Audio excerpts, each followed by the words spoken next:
அர்ஜுனா ராமநாதனின் வேட்பு மனுக்கள் நிராகரிக்கப்பட்டிருக்கின்றது. அதாவது அர்ஜுனா ராமநாதன் தலைமையிலே உள்ளூராட்சி மன்ற தேர்தலுக்காக வேட்பு மனுக்கள் தாக்கல் செய்யப்படும் நிலையில் அவை பெரும்பாலும் நிராகரிக்கப்பட்டதாக உத்தியோகபூர்வமான செய்திகள் வெளிவந்திருந்தது.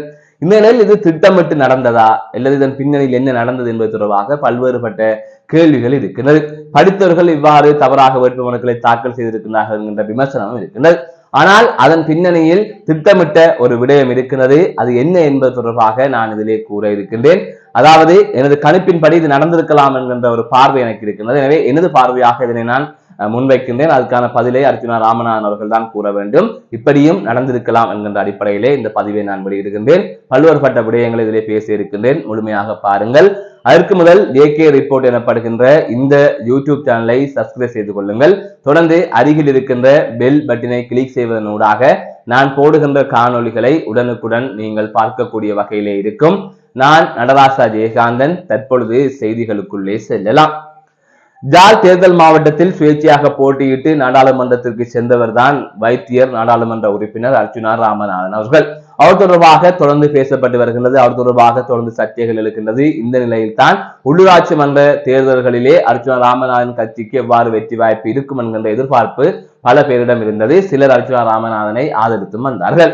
இந்த நிலையில் தான் வேட்புமனுக்கள் எல்லாம் தாக்கல் செய்து நிறைவடைந்ததன் பின்னர் ஏற்கப்பட்ட மற்றும் நிராகரிக்கப்பட்ட வேட்புமனுக்கள் தொடர்பான தகவல்கள் வெளியாகின்றது. அதிலே ஜாழ் மாநகர சபையில் அர்ஜுனா தலைமையிலான சுயேட்சை குழு நிராகரிக்கப்பட்டிருந்தது. முக்கியமான ஒரு சபையாக மாநகர சபை ஜாழ் மாநகர சபை இருக்கின்றது. அந்த வகையில் அதிலே இவர்கள் போட்டியிடுவார்கள், அதை கைப்பற்றுவார்கள் என்கிற எதிர்பார்ப்பு இருந்தது. ஆனால் அது நடக்கவில்லை. வேட்புமனுவை நிராகரிக்கப்பட்டு விட்டது. இவ்வாறு பல இடங்களில் வேட்புமனுக்கள் நிராகரிக்கப்பட்டிருந்தது. ஆகையால் ஒரு வேட்புமனுக்களை கூட இவர்களால் சரியாக தாக்கல் செய்ய முடியாதா என்கின்ற கேள்வியும் இருந்தது.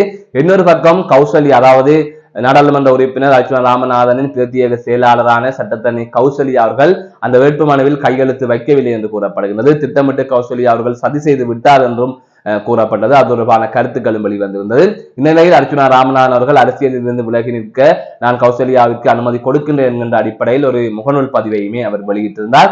ஆகையால் இவ்வாறான சர்ச்சைகள் இங்கு நிலவி கொண்டிருந்தது. இதன் பின்னணியில் பல்வேறுபட்ட விடயங்கள் ஆராயப்பட்டுக் கொண்டிருக்கிறது. பல்வேறுபட்ட கருத்துக்கள் கூறப்படுகின்றது. இந்நிலையில் அர்ஜுனா ராமநாதன் அவர்கள் கஜேந்திரகுமாருக்கு தனது ஆதரவுகளை வழங்குவதாக தெரிவித்திருக்கின்றார். இன்னொரு பக்கம் இவ்வாறு நகர்ந்து கொண்டிருக்கின்றது. இப்படியான சூழ்நிலையில் தான் எனது கணிப்பு என்கின்ற ஒரு விடயம் இருக்கின்றது. அதாவது நான் எனது கணிப்பின் அடிப்படையிலே இதன் பின்னணியில் என்ன நடந்திருக்கும் என்கின்ற ஒரு கருத்தை நான் முன்வைக்கின்றேன். இது எனது ஒரு அரசியல் ரீதியான பார்வையாக அமைந்திருக்கின்றது. இதற்கு அவர்தான் பதில் கூற வேண்டும். அதாவது அர்ஜுனா ராமநாதனிடம் இணைகின்றவர்கள் அடிக்கடி மாறி போவது வழக்கமான ஒன்றாக இருக்கின்றது. அதன் அடிப்படையில் இதற்கு சரியான வேட்பாளர்கள் இல்லை. பல கட்சிகளும் கேட்கின்றபடியால் ஜாலிலே அல்லது ஏனைய பகுதியில் போட்டியிடுவதற்கு சரியான வேட்பாளர்கள் இல்லை. ஒன்று இரண்டு பேரை அங்கிருந்து இங்கிருந்து பிடித்துத்தான் போட வேண்டும். அதிலும் அவர்கள் ஏற்கனவே அந்த கட்சியில் இருந்தவர்கள், இந்த கட்சியில் இருந்தவர்கள், அந்த மோசடியில் ஈடுபட்டவர்கள் என்று பல்வேறுபட்ட குற்றச்சாட்டுகள் முன்வைக்கப்படும். தேசிய மக்கள் சக்திக்கும் அதுதான் நடக்கின்றது. ஆகையால் வேட்பாளர்களை தேடி பிடிக்க வேண்டும் என்று சொன்னால் சில நேரங்களில் குற்றவாளிகள் தான் வருவார்கள். அப்படி இருக்கின்ற போது அர்ஜுனா ராமநாதன் கட்சியில் போட்டியிடுவதற்கு சரியான வேட்பாளர்கள் இல்லை. சரியான நேர்மையானவர்களை தேர்ந்தெடுப்பதில் சிக்க நிலை ஏற்பட்டது. ஒன்று இரண்டு பேரை சேர்த்த உடனேயே அவர்கள் தொடர்பான விமர்சனங்களும் முன்வைக்கப்பட்டது. ஆகையால் இது தொடர்பாக அர்ஜுனா ராமநாதன் அவர்கள் யோசித்திருக்கலாம். இப்படியானவர்களை வைத்து இந்த தேர்தலில் போட்டியிட்டு நாளை வெற்றி பெற்றால் கூட இவர்கள் மாறி ஓடக்கூடியவர்கள் அல்லது மாறி வேறு யாருக்கும் ஆதரவு அளிக்கக்கூடியவர்கள். அதனால் இவர்களை இங்கே வைத்திருந்து எந்த ஒரு பயனும் இல்லை. அதனை தாண்டி இவர்களை இணைத்துக் கொள்வதால் நாளை எனக்கு ஒரு கெட்ட பேர் வரும், என்னை நம்பி இருக்கின்றவர்கள் மத்தியில் எனக்கு கெட்ட பேர் வரும், அவர்கள் ஊழல்வாதிகள் என்று சொல்லுகின்ற போது அல்லது அவர்கள் மோசடியில் ஈடுபட்டார்கள் என்று சொல்லுகின்ற போது பல பிரச்சனைகளை தான் எதிர்நோக்க வேண்டி வரும் என்பது போல அவர் யோசித்திருக்கலாம்.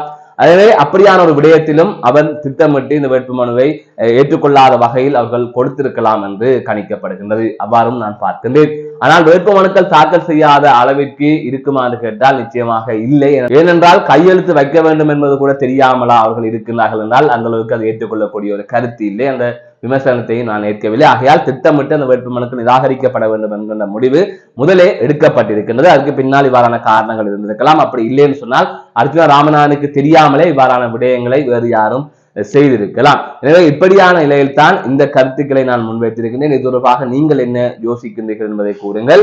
அதை தவிர மாகாண சபை தேர்தலிலும் அவர் போட்டியிட இருக்கின்றார். முதலமைச்சராக வர வேண்டும் என்கின்ற ஒரு எண்ணத்திலே அவர் இருக்கின்றார். இந்த நிலையில் அதை இலக்கு வைத்து அல்லது ஏனைய கட்சிகளுக்கு தன்னுடைய ஆதரவு அளிப்பதன் மூலம் அதில் ஒரு முதலமைச்சர் பதவி பெற்றுக் கொள்வதற்கான வாய்ப்புகள் ஏற்படலாம் என்றும் அர்ச்சுனா ராமநாதன் அவர்கள் நம்பலாம். எனவே இப்படியான பல கோணங்களில் இந்த விடயங்களை பார்க்கக்கூடிய வகையில் இருக்கிறது. எனது பார்வையில், எனது கணிப்பில் இது திட்டமிட்டு நிராகரிக்கப்பட்டது. காரணம், இவ்வாறான பிரச்சனைகள், அதாவது நான் மேலே குறிப்பிட்டது போல இவ்வாறான பிரச்சனைகள் வரும் என்பதால் நிராகரிக்கப்பட்டிருக்கலாம் என்று பார்க்கிறேன். உண்மையான காரணத்தை அர்ச்சுனா ராமநாதன் அவர்கள் தெளிவாக சொன்னார். இந்த மக்களுக்கு என்ன நடந்தது என்று விளங்கும், அல்லது நான் சொன்ன கருத்து உண்மையா இல்லையா என்பதையும் அவர் சொல்லலாம். மீண்டும் ஒரு காணொலி சந்திக்கின்றேன். நான் நடராஜ் ஜெயகாந்தன்.